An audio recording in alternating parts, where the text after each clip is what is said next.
بسم اللہ الرحمن الرحیم عن ابن عباس رضی اللہ عنہ قال قال رسول اللہ صلی اللہ علیہ وسلم فقیہ واحد اشد علی الشیطان من الف عابد۔ حضرت عبداللہ ابن عباس رضی اللہ عنہ سے مروی ہے، وہ فرماتے ہیں کہ سرکار تو عالم صلی اللہ علیہ وسلم نے ارشاد فرمایا، ایک فقیہ یعنی عالم دین شیطان پر 1000 عابدوں سے زیادہ سخت ہے۔ محترم ناظرین، اس حدیث پاک کا مطلب سمجھنے سے پہلے ایک اصول اور قاعدہ ذہن میں رکھ لیں جو عام محاورے میں بھی اس کو استعمال کیا جاتا ہے اور تجربے سے دیکھا بھی جاتا ہے۔ چنانچہ مقابلہ کا یہ مسلم اصول ہے کہ کامیابی اس آدمی کے حصے میں آتی ہے جو اپنے مد مقابل کے داؤ پیچ سے بخوبی واقف ہو اور اس کا توڑ جانتا ہو۔ چنانچہ ہم خود دیکھتے ہیں کہ مقابلے کے اکھاڑے میں وہ آدمی جو اپنی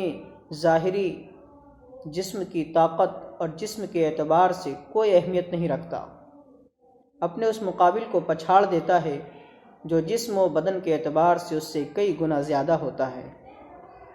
طاقت و قوت کے اعتبار سے بھی زیادہ ہوتا ہے، کیونکہ وہ جب مقابلے میں آتا ہے تو اس کا دماغ تنہا اور اس کا دماغ بنیادی طور پر مقابلے کے ہر داؤ سے بچاؤ کی شکل اور اس کے ہر داؤ کا جواب اپنے خزانے میں رکھتا ہے۔ نتیجہ یہ ہوتا ہے کہ کامیابی اسی ہی سے ہوتی ہے۔ دنیا میں باطنی طور پر انسان کا سب سے بڑا دشمن شیطان ہے۔ اب یہاں سے حدیث پاک کا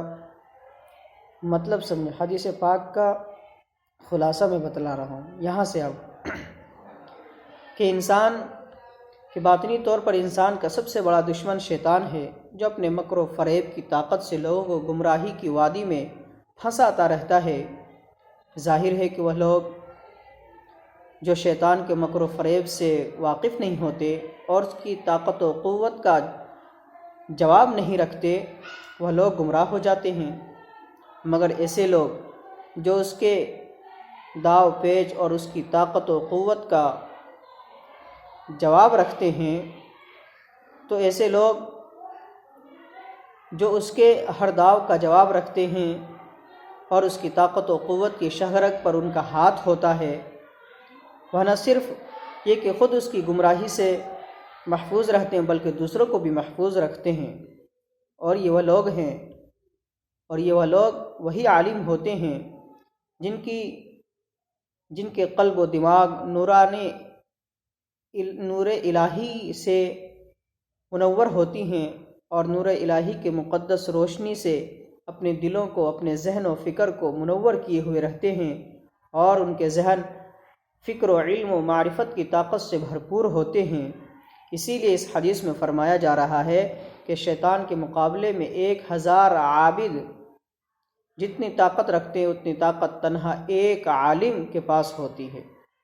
کیونکہ جب شیطان لوگوں پر اپنے مکر و فریب کا جال ڈالتا ہے، تنہا ایک عالم کے پاس ڈالتا ہے اور انہی خواہشات نفسانی میں پھنسا کر گمراہی کے راستے میں لگا دیتا ہے، تو عالم اس کی چال کو سمجھ لیتا ہے۔ چنانچہ وہ لوگوں پر شیطان کی گمراہی کے ظاہر کرتا ہے اور اس کی تدابیر انہیں بتا دیتا ہے، جن پر عمل کرنے سے وہ شیطان کے ہر حملے سے محفوظ رہتے ہیں، برخلاف اس کے وہ عابد جو صرف عبادت ہی عبادت کرنا جانتا ہے اور علم و معرفت سے کوسوں دور ہو، وہ تو محض اپنی ریاضت و مجاہدہ اور عبادت میں مشغول رہتا ہے۔ اسے یہ خبر بھی نہیں ہوتا اور یہ خبر بھی ہونے نہیں پاتا ہے کہ شیطان کس چور دروازے سے اس کی عبادت میں خلل ڈال رہا ہے اور اس کی تمام سعی کوشش کو ملیہ میٹ کر رہا ہے۔ نتیجہ یہ ہوتا ہے کہ ظاہری طور پر وہ عبادت میں مشغول رہتا ہے، مگر لا علم ہونے کی وجہ سے وہ شیطان کے مکر و فریب میں پھنسا ہوا ہوتا ہے، اس لیے تو وہ خود شیطان کی گمراہی سے محفوظ نہیں رہتا ہے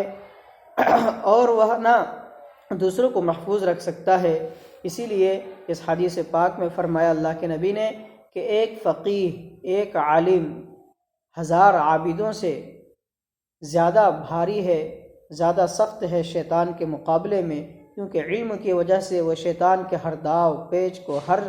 بہانے کو سمجھتا ہے اور اس سے شیطان کے مکر و فریب سے اپنے علم کی بنیاد پر بچ جاتا ہے۔ اور ایک عابد علم نہ ہونے کی وجہ سے شیطان کے داؤ مکر و فریب کو نہیں پہچان سکتا ہے۔ اس لیے ہر عمل کے لیے علم کا ہونا ضروری ہے۔ اسی لیے اس حدیث میں